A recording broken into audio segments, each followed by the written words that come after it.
Nosotros no nos graduamos para defender monjas ni santos. Nosotros nos graduamos de abogados para defender criminales. Y el encanto es ese.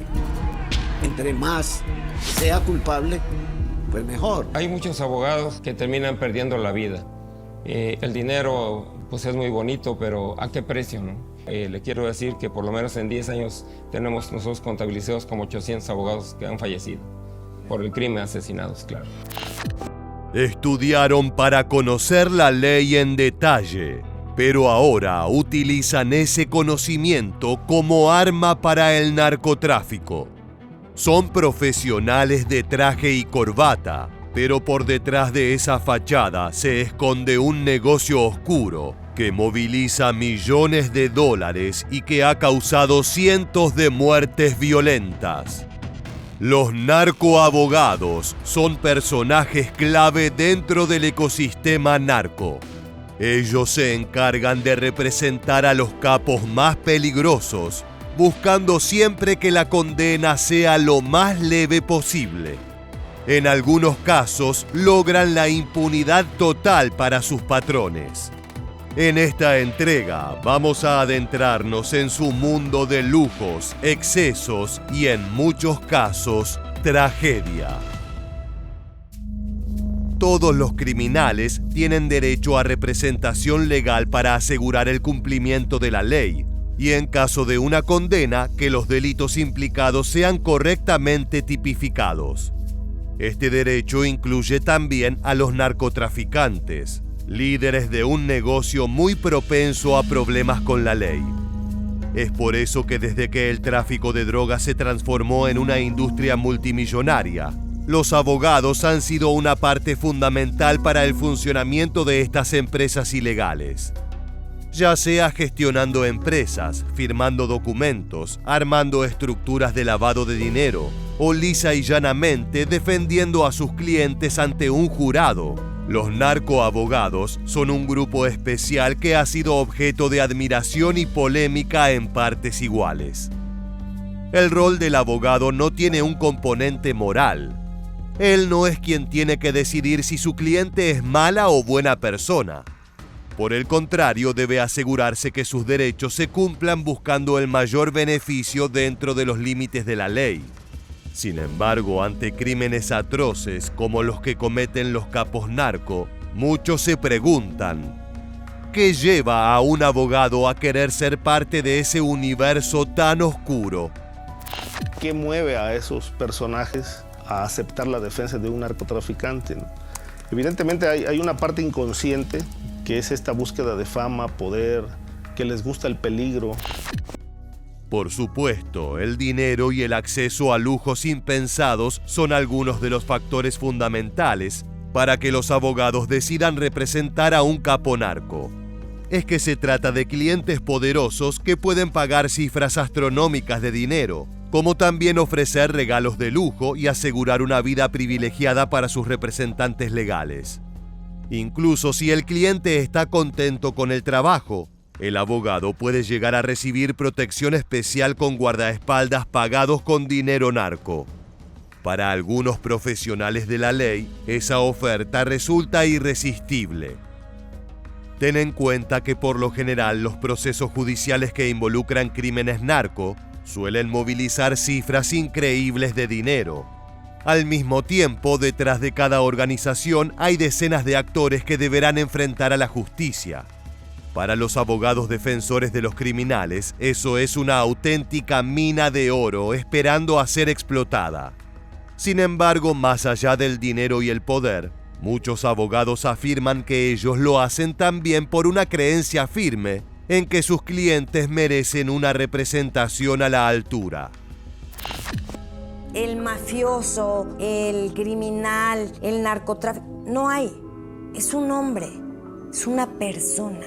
A mí no me importa cuántos delitos haya o pecados haya cometido. Se desviste o se desnuda ante ti, no lo puedes defender. Porque lo primero que le tienes que decir es, no quiero sorpresas. Pero aparte, ese gran delincuente, tú vas a conocer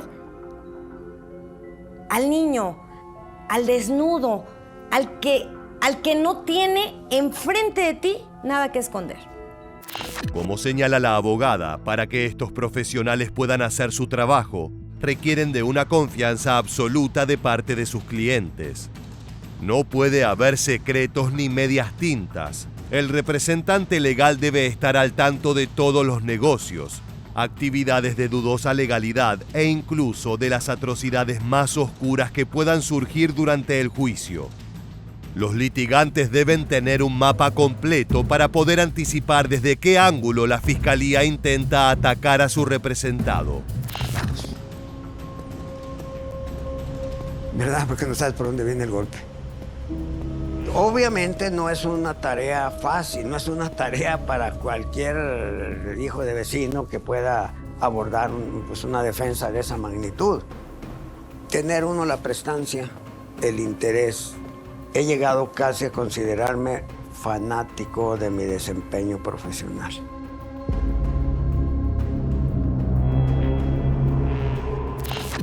Ten en cuenta que los narcotraficantes no solo son responsables del flujo de drogas internacional, también tienen una tajada en negocios tan infames como la trata de personas, el tráfico de migrantes, secuestros extorsivos y otros mercados que causan miles de muertes anualmente.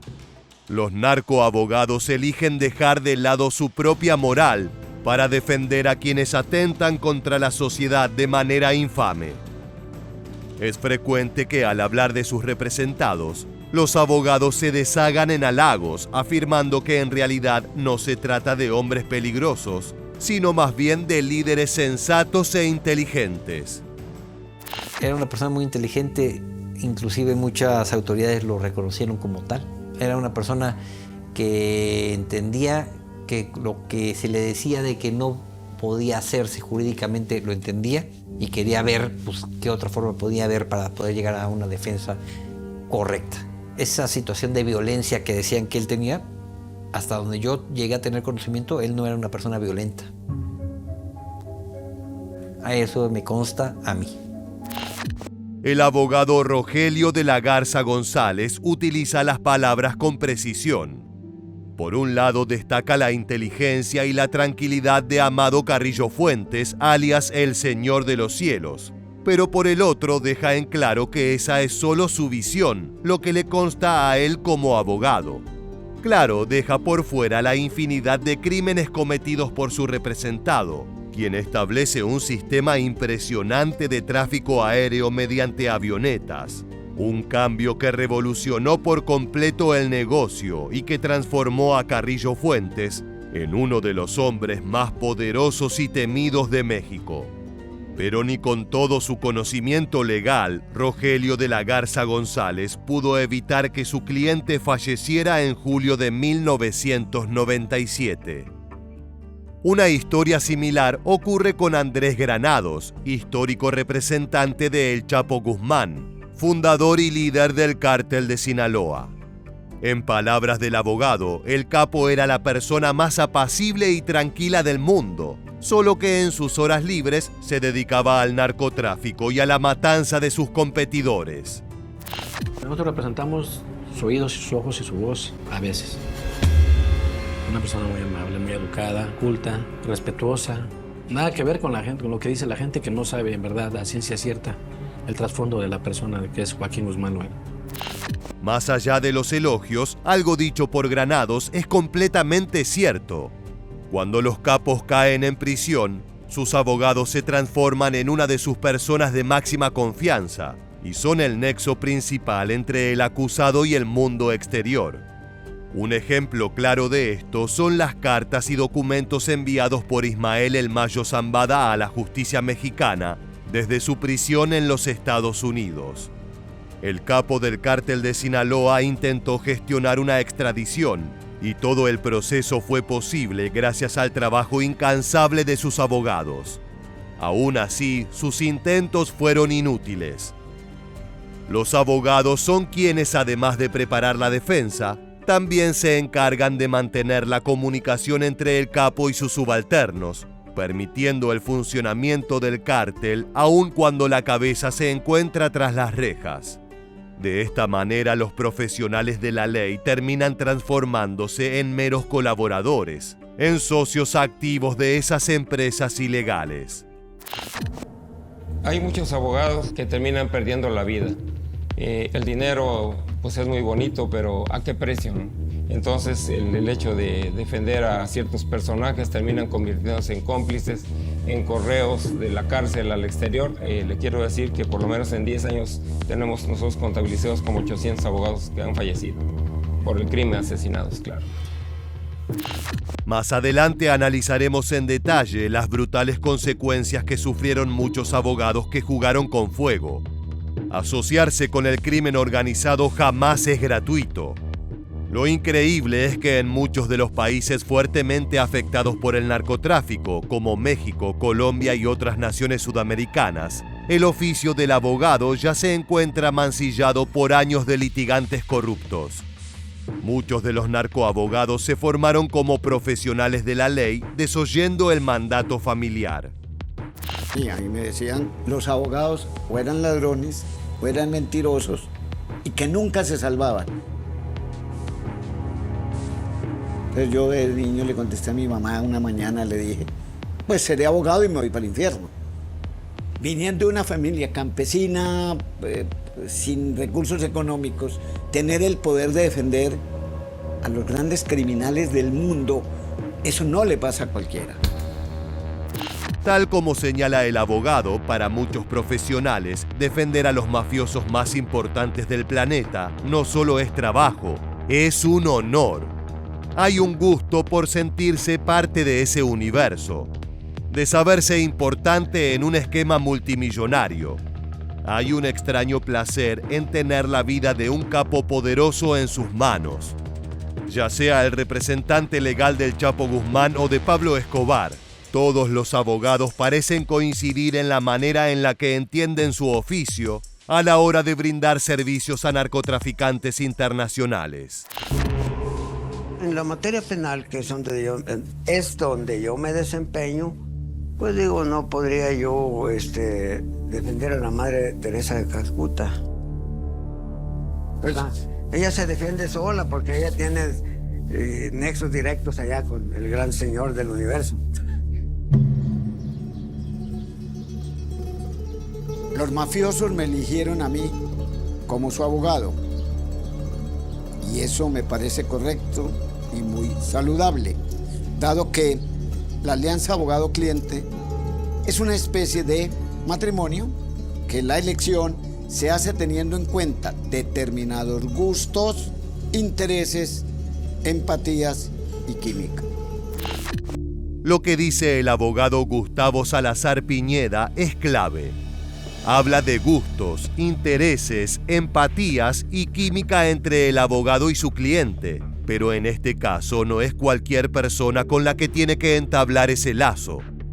No es poco frecuente que los narcoabogados terminen mimetizándose con el entorno en el que trabajan, adoptando modos de vida propios de un criminal poderoso, ya sea por vivir entre lujos, consumir drogas, gastar enormes cantidades de dinero o rodearse de gente peligrosa. Hay algunos que incluso se mimetizan tanto con sus clientes que incluso se sienten ellos capos a veces.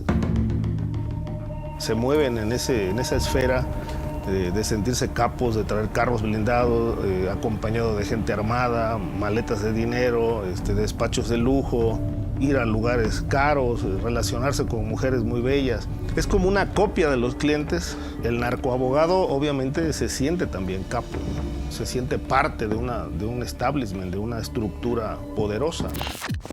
Pero esa vida de lujos y de dinero de a montones tiene un costo muy alto. Al igual que los narcotraficantes, los narcoabogados deben saber que asociarse a ese negocio conlleva serios peligros. La vida de los abogados relacionados con el crimen organizado está marcada por las amenazas y los atentados. Los profesionales de la ley son un objetivo recurrente en los atentados y ataques sicariales. Por ejemplo, en diciembre de 2018, en la esquina de Eje 10 Sur Ureña y Avenida Aztecas, en la colonia Los Reyes, en Coyoacán, un hombre bajaba de su BMW cuando fue alcanzado por una ráfaga de disparos que dieron en la espalda. Los atacantes eran 2 sujetos a bordo de una motocicleta. Los sicarios se emparejaron al conductor del vehículo de lujo y cuando lo creyeron propicio, le dispararon en al menos 5 ocasiones. La víctima quedó tendida, desangrándose en la calle. Fue trasladada de emergencia a un hospital cercano, pero falleció debido a las heridas. En horas posteriores al ataque, la Procuraduría señaló que el fallecido respondía al nombre de Jesús N., y en el pasado había sido abogado de Miguel Ángel Treviño Morales, alias el Z40, líder y fundador del peligroso Cártel de los Zetas. Además, Jesús también había defendido a Mario Villanueva, exgobernador de Quintana Roo, un político fuertemente relacionado al crimen organizado. En otras palabras, la víctima era un narcoabogado que voló demasiado cerca del sol y sufrió las mortales consecuencias que ello acarrea. Los motivos puntuales se desconocen, pero los expertos señalan 3 posibilidades. En realidad, la mayor parte de los narcoabogados los han asesinado en el caso de México por 3 razones fundamentales. Uno, el hecho de que cobran demasiado dinero y luego incumplen los compromisos. Una segunda causa es que, aprovechando que los clientes están presos, solían tener relaciones amorosas con sus esposas. Una tercera causa fue realmente cuando un grupo criminal se enteraba que un capo estaba por salir de la cárcel y gracias al trabajo de la defensa, lo primero que hacían era asesinar al abogado. Por supuesto, el caso de Jesús N. no fue el primero ni el último en ocurrir dentro del territorio mexicano. En febrero de 2013, el abogado Fernando López Salinas fue asesinado al mediodía en la Zona Rosa. Al principio se desconocía su identidad, pero con las pericias correspondientes y un análisis de los restos, se supo que era un abogado y testigo protegido en casos de narcotráfico contra el cártel Organización Beltrán Leiva. En ese mismo año, pero en mayo, Juan Jesús Guerrero Chapa, presunto abogado del Cártel del Golfo, fue asesinado en un pequeño suburbio de Dallas, Texas. A plena luz del día, Guerrero Chapa fue sorprendido por sicarios en un brutal ataque. Este caso fue especialmente notable, ya que los asesinos actuaron en suelo estadounidense. Hay abogados que, si bien no terminaron 6 metros bajo tierra, sí recibieron la desagradable visita de sicarios que los secuestraron y torturaron, ya sea para que desistan de un caso o para que mejore su desempeño defendiendo a un capo con potencial de recibir una sentencia demasiado fuerte. Te montan en un carro, te retienen por 3 horas, te llevan a un apartamento, te bajan a otro, te montan en un carro. Después de 5 horas de darte vueltas por la ciudad, luego llega uno a un pueblo y cuando terminan las 3, 4 horas, termina uno en un campamento con 600, 700 personas, casi todas armadas. Eso es una película, a mí felinesca de locos. Las consecuencias de ingresar a este mundo son múltiples. Es por eso que en México y Colombia se registran decenas de asesinatos de abogados al año, muchos de ellos relacionados de alguna u otra manera al crimen organizado. Más allá de esos fallecimientos, hay otra consecuencia que emerge como producto de esta dinámica entre litigantes y delincuentes: la desconfianza hacia los abogados en general.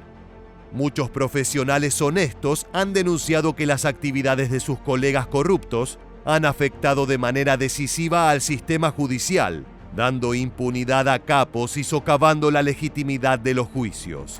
Dificulta el trabajo honesto de un litigante, lo pone en riesgo, pero sobre todo, fruto de esa corrupción del sistema policíaco mexicano, encontramos la infinidad de muertos que hay en las calles.